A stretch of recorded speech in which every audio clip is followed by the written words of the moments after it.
Modern life keeps asking us to move faster, answer faster, decide faster, work faster, learn faster, buy faster, react faster, become successful faster. Even rest is rushed. We try to relax quickly so we can return to productivity. We try to heal quickly so we can move on. We try to understand life quickly so we do not have to sit with uncertainty. But human beings were not made to live only at the speed of urgency. Some things cannot be rushed. Trust cannot be rushed. Wisdom cannot be rushed. Healing cannot be rushed. Character cannot be rushed. A meaningful life cannot be rushed. And yet, many people feel guilty when they slow down. They feel behind. They feel lazy. They feel invisible. They feel as if the world is passing them by. So they keep moving, even when they are tired, even when they are scattered, even when they are no longer sure where all the movement is taking them. This final episode of the Lost Human Skills is about one of the most important skills of all. The art of living slowly in a fast world. Not slow living as laziness. Not slow living as escape. Not avoiding responsibility. Not pretending life has no pressure. But slow living as a deeper way of being present. The ability to move through life with enough attention to actually experience it. Enough patience to understand it. Enough stillness to choose wisely. Enough courage not to be controlled by the pace of everyone else. Because speed is not always progress. Sometimes speed is only motion without meaning. A person can be busy every day and still feel empty. They can achieve many things and still feel disconnected. They can check every box and still wonder why life feels thin. They can keep moving forward and still lose contact with themselves. This is one of the quiet tragedies of modern life. Many people are not suffering because they lack effort. They are suffering because they have no rhythm. A healthy life needs movement, but it also needs pause. It needs work but also rest. Connection, but also solitude. Conversation, but also silence. Ambition, but also contentment. Planning, but also presence. Without rhythm, life becomes pressure. Everything becomes urgent. Everything becomes a task. Everything becomes something to manage, improve, fix, or optimize. Even the self becomes a project. And when the self becomes only a project, peace becomes difficult. Because there is always something else to improve. A better routine, a better body, a better income, a better home, a better image, a better future, a better version of yourself. Growth can be beautiful. But when growth loses gentleness, it becomes another form of unrest. Slow living asks a different question. Not only, how can I become better? But also, can I be present for the life I already have? That question matters, because many people postpone life. They tell themselves, I will rest after I finish this. I will enjoy life after I reach that goal. I will be peaceful after things settle down. I will be grateful after I have more. I will be present after the pressure passes. But the pressure often does not pass on its own. Another responsibility appears. Another problem arrives. Another goal replaces the old one. Another reason to delay peace takes its place. And slowly, life becomes something always waiting in the future.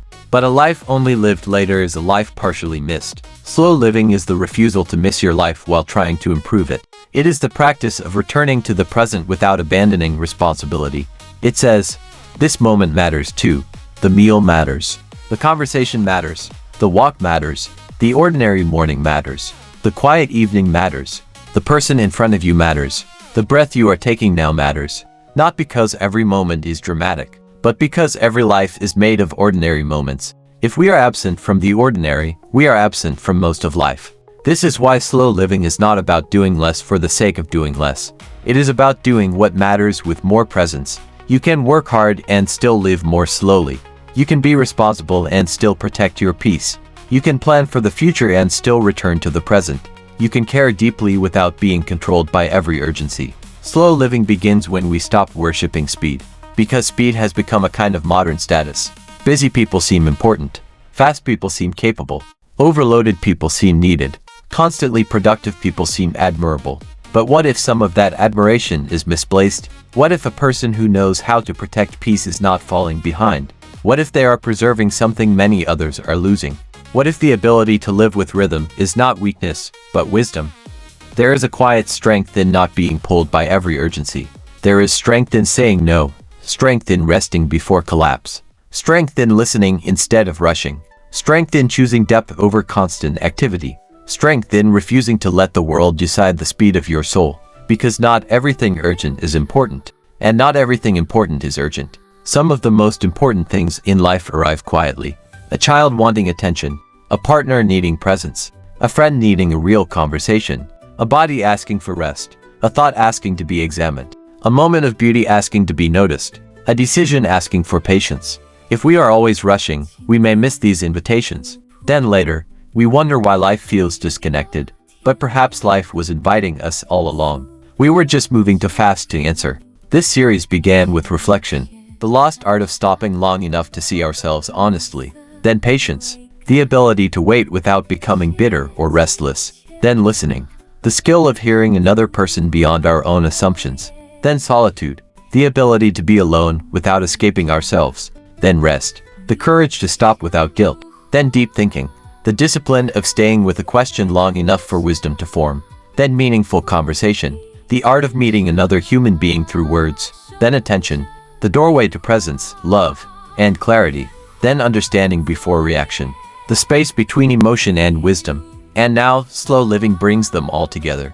Because every one of these skills requires a slower life. You cannot reflect deeply while rushing constantly.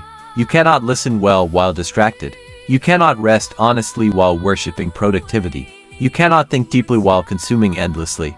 You cannot understand before reacting if you never pause.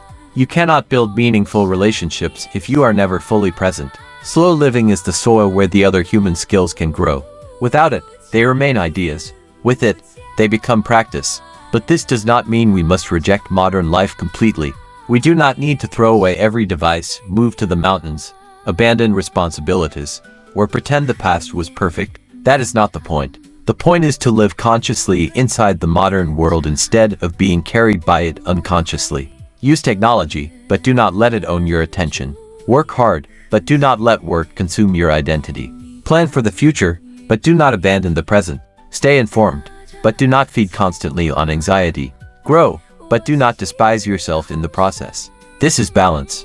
And balance is not always easy. Sometimes slow living requires difficult choices. Turning something off, leaving something unanswered for a while, not joining every argument, not chasing every opportunity, not measuring your life by someone else's timeline, not confusing visibility with value. In a fast world, slowness can feel like resistance, but it may also be recovery. Recovery of attention, recovery of peace, recovery of depth, recovery of gratitude, recovery of the self, because the self can become scattered across too many demands. A little piece of attention here, a little piece of emotion there, a little piece of energy in every wording, every feed, every obligation, every comparison. Slow living gathers the pieces back. It says, come home to this moment, come home to your body, come home to your breath, come home to your values, come home to the people you love, come home to the life you are actually living. That is why slow living is not only a lifestyle, it is a form of remembering. Remembering that life is not only something to complete, it is something to inhabit. Remembering that success without presence can still feel empty. Remembering that a full calendar is not the same as a full life. Remembering that the soul does not always move at the speed of the schedule. So how do we practice the art of living slowly? First, create small moments of deliberate pause. Not long retreats, not perfect routines, just pauses. Before opening the phone in the morning, before responding to a difficult message, before starting the next task, before rushing through a meal, before ending the day. Ask, am I here? That question can bring you back. Second, choose one thing at a time when you can. One conversation, one meal, one page, one walk, one task, one breath. The mind becomes clearer when life is not constantly divided. Third, stop treating rest as an interruption. Rest is part of the rhythm. A field that never rests becomes exhausted. A body that never rests becomes sick. A mind that never rests becomes scattered. A relationship that never receives attention becomes distant. Rest is not separate from life. It supports life. Fourth, protect what matters from what merely demands. This is difficult because demanding things are often loud, but meaningful things are often quiet. So ask, what is loud right now? And what is truly important? Those are not always the same. Fifth, practice gratitude for ordinary things. A warm drink, a quiet room, a familiar voice, a good conversation, a healthy breath, a simple meal, a moment of peace. Gratitude slows the mind because it teaches us to receive what is already here. And finally, accept that living slowly is a practice, not a perfect identity. You will rush sometimes. You will forget. You will get pulled into noise. You will become impatient. You will react too quickly. You will lose the rhythm. But you can return. Return to the breath. Return to attention. Return to patience. Return to what matters. Return to the life beneath the hurry. That return is the heart of this whole series. We are not trying to become flawless human beings. We are trying to become more awake, more present, more thoughtful, more humane, more capable of living in a complex world without losing ourselves completely. The lost human skills are not gone forever. They are waiting to be practiced again. In small choices, in quiet moments, in honest conversations, in patient pauses, in the courage to live with depth when the world keeps pulling us toward the surface. So as this series comes to ends, maybe the invitation is simple: slow down enough to notice your life. Slow down enough to hear what your body is saying. Slow down enough to listen before judging. Slow down enough to rest before breaking. Slow down enough to think before reacting. Slow down enough to love people while they are still here. Slow down enough to become the kind of person your life is asking you to become. Because in the end, the question is not only how much we accomplished, it is also whether we were present for what mattered, whether we listened, whether we understood, whether we noticed, whether we loved well, whether we lived consciously. The world will keep moving quickly. That may not change, but we can change our relationship to its speed. We can choose rhythm over rush, depth over noise, presence over performance, wisdom over reaction, a human life over a mechanical one. And maybe that is what it means to recover the lost human skills. Not to go backward, but to move forward without forgetting what makes us human. If this series has spoken to you, consider subscribing to Wellnesshubnest and exploring the full playlist of the lost human skills. Together, we have reflected on patience, listening, solitude, rest, deep thinking, meaningful conversation, attention, emotional maturity, and now the art of living slowly in a fast world. These are not old-fashioned ideas. They may be exactly what we need for the future, because the future does not only need smarter technology, it needs deeper human beings. And depth begins when we finally slow down enough to return to ourselves.